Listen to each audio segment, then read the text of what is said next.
Alright lads, it's the Meta Goblin here. Today I'm basically giving you a very basic lazy gold guide, and what this essentially means is that you're going to be able to accumulate a decent amount of gold every day using the garrison. I'm going to teach you the best methods how to do that. And the thing about this guide is you can also do it simultaneously while playing the game. You know, for instance, waiting for a raid group to form, waiting for an RPG group to form, waiting to get arena partners, that kind of thing. And the gold you will accumulate with this guide is a good start for when you want to make gold on the auction house. So the gold guide is basically going to be separated into different sections, and those sections are basically going to be which different methods to make gold very simultaneously and very easily while playing the game. So first of all, let's talk about follower missions. Basically, what we're going to do is we're going to exploit the fact that there is a new trait called the Treasure Hunter, and what it's going to do is going to increase the amount of gold you generate with a follower mission. Okay, so what you want to do is I would recommend getting the tavern, or the inn, whatever you want to call it, because you can choose followers with the Treasure Hunter trait, and I'm trying to accumulate as much followers of the Treasure Hunter trait as possible. So you go to you go down to it's increased rewards, Treasure Hunter. You choose to recruit. We've been a bit unlucky, but then you choose the one you want and you hire him. I'm going to hire the one I don't have. I have barely anybody with that counter, so I'm going to hire this follower, and there you will have a Treasure Hunter follower, and you want to make sure you accumulate as many as them as possible, as well as scavenger followers. So as you can see here, I have a fair few amount of followers with a Treasure Hunter with a Treasure Hunter trait, and this is just like, see, this mission gives 275 gold. If I had 3 followers able to complete this mission, that would accumulate up to 1,100 gold, and that is only like, it was only like 275. Sometimes you get missions with about 500 gold, which is pretty decent. Sometimes you will also find missions with rewards like the armor tokens and pieces of gear. I wouldn't recommend doing the purple ones for the money. But basically, when you see the blue ones, I don't have any available right now, but when you see the blue gear pieces, they are actually worth getting and completing, creating the piece of gear and vendoring it, obviously, if you don't need it. So you can also generate money by using that method, but also, if you have followers of a scavenger perk, I know I have a few guys who can complete this mission. Where is he? Where is she? This guy.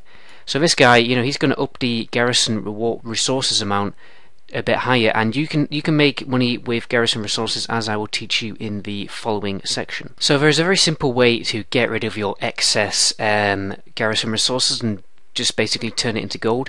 All you have to do is buy the smuggled sack of gold from the trade. You need a trade post building, and what you do is you just buy these little sacks of gold, and they are quite expensive, but you will, I can't remember, I think 1,000, I can't remember how I worked it out, but I think it's 1,000 Garrison Resources equals about 300 gold, so it's not actually that bad at all. You can also generate Garrison Resources with the trading post.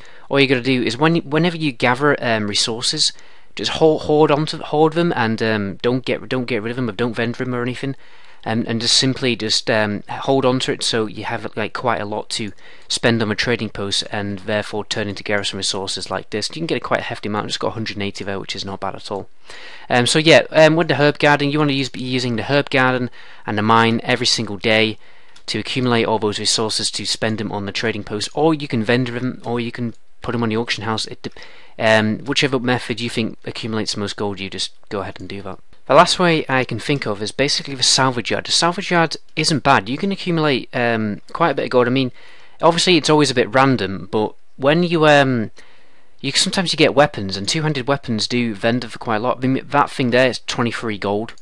That thing there, well, 37, that's a bit bad, but that's actually a pretty. That might be in it. Sometimes you get interesting transmogs which you can vendor, or twink items. You look them up before you see if this one's going for 31 gold, 12 gold. You also get a few greys which sell for a bit, and I don't know how much gold I made there, but you know, it's a decent amount. You can probably make like 100 gold a day just by doing that. There's also a very easy way to make gold with honor points, basically by spending all your honor points, you know, the honor points that you don't need, on the Brutal Gladiator's Hacker. You can. I'm going to buy a few now. They sell for about 15 gold, 60 silver each, and for every 1,000 honor points you can make 140 gold.